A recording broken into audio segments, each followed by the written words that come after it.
Midzoomer Murders. It was a Saturday, second hottest weekend that whole summer. The air hung heavy with the stench of chemical toilets, damp awnings, and over-perspirated hiking socks. I can still picture it now, a small caravan site on the outskirts of the Skegness Riviera. The case: locate the site owner, one Tray LaParkè. You see, Mr. LaParkè had been a real mover and shaker in the static home industry, and it had drawn the attention of many of his rivals. From Pontins to Putin, everyone wanted a slice of the action. I remember it like it was yesterday.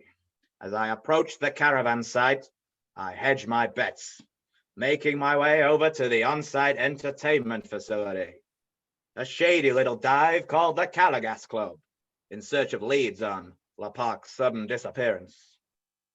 Not much to speak on the joint. A dingy place. Smoke filled the room. The only redcoats you'll find here are the ones doused in blood and cheap red wine from one too many exciting cabaret nights. Catching my eye was a bouncy little brunette, a feisty attitude with a voice to match, yet with a washed-up face that had worked one too many seasons in the kids' club circuit, dressed as a giant mouse mascot of a woodland creature. He introduced himself. Hiya, I'm Craig. I'm head of entertainment here. I didn't always start here. I started at Butlins in Scarborough. I went by the name Filey Minogue. But basically, on one staff night out, I had a couple of glasses of red and my political views came out, shocked a few people. So basically, I moved on and Mr. LaParkè gave me my chance. So I came here and I was at entertainment, tap dancing, singing. I had a few tribute acts. I had one to Blondie called Brunette. And then COVID came along. And no one could come and see me sing and dance, so I still had a contract. So they gave me other jobs around the park, like security. I can be quite mean. And then basically, I did what I could around the park. My relationship with Mr. LaParkè was a decent one, but we did have a little tiffy just before he went missing. Basically, I wanted to audition for Britain's Got Talent again, because the last time I went on, Amanda Holden said that I was queen without the musical talent. I don't know who she thinks she is. So I wanted to prove to her that I am the next big thing. But Mr. LaParkè wouldn't give me the day off.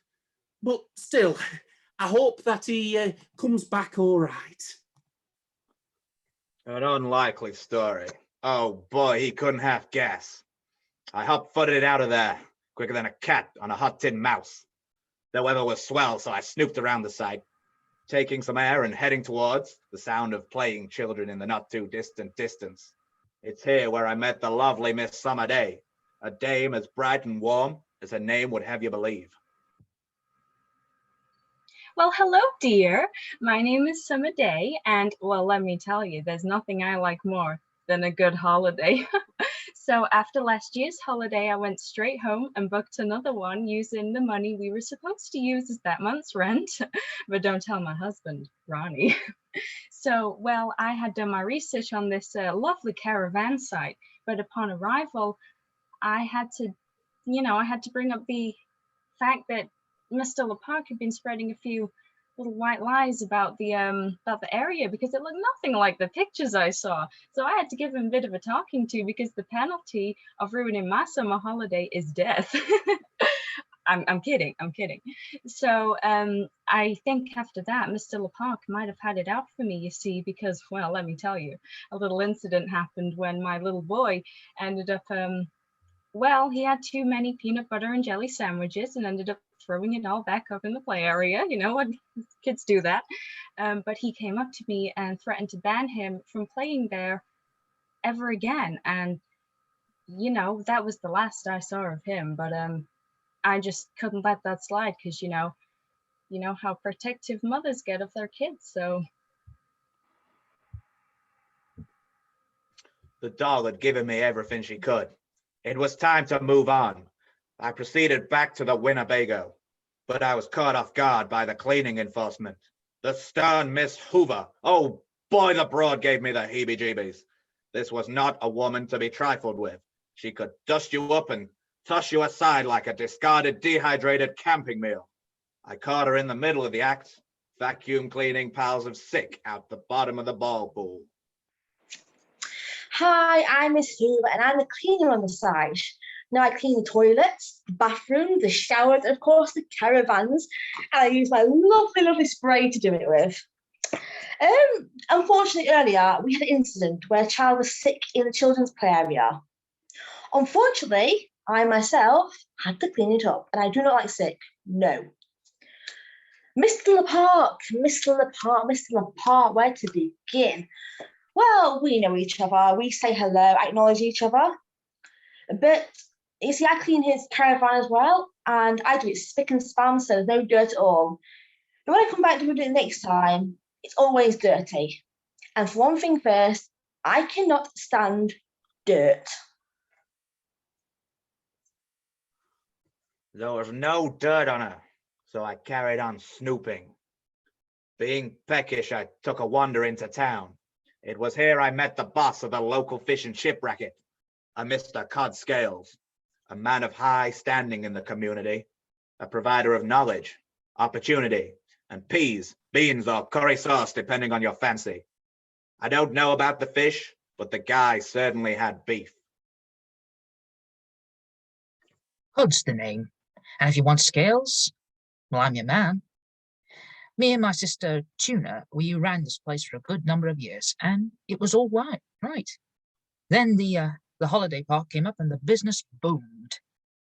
But there were a few occasions, you know, when Mr. LaParkè said that I put the laxative on the fish instead of the oil, and even got the salt and the pepper mixed up when he had some chips, with the pepper being the result he took. Anyway, we got on very splendidly, and I just surprised to hear that he's disappeared. I hope he's found safe and sound. There was something fingery about the fella, but I couldn't put my fish on it. I didn't want to end up battered like one of his many fishy offerings, so I hightailed it back to the campsite. On approach to the entrance, I heard a commotion at the main gates, a ruckus between a male and his female counterpart. This was where I met the delightfully charming Mr. and Mrs. Van Gogh. Kevin and Karen Van Gogh, to be exactly precise. Something or someone had put the willies up them, and I intended to squeeze every last drop out of them. Now look, darling, there must have been some kind of mix-up. Tray LaParkè knows us so well. For many years, he would not give us a caravan without an ensuite. I can assure you it is just a mix-up. I know, we come here every year, it's great, but I knew this year we should have gone to Crete with Pat and Meg. You know I can't stand the heat and humidity of those tropical climes. It does nothing for my crotch sweat.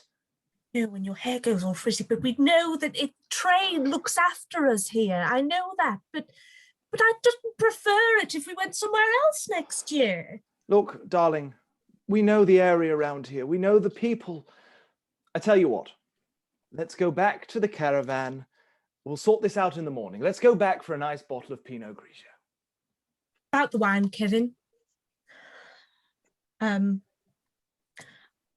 wasn't able to get the one we usually have. I was hoping they might have had an off license or another booths around here, but I'm afraid we've had to settle for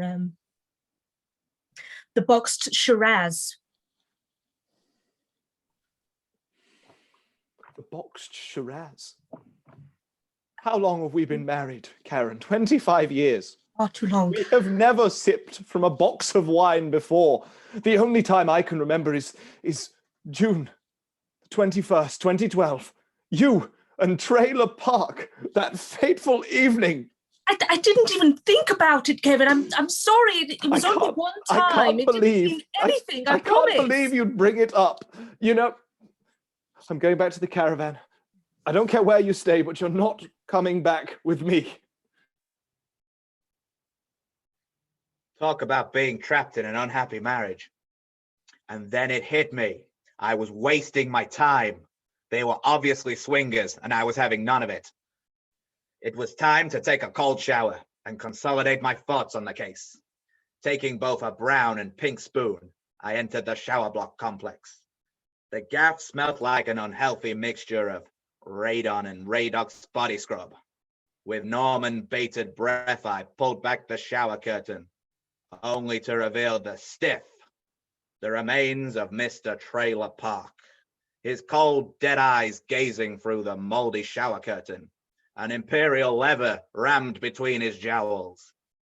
I didn't know his last words, but he clearly had his mouth washed out with soap. Geez, what psycho would do such a thing?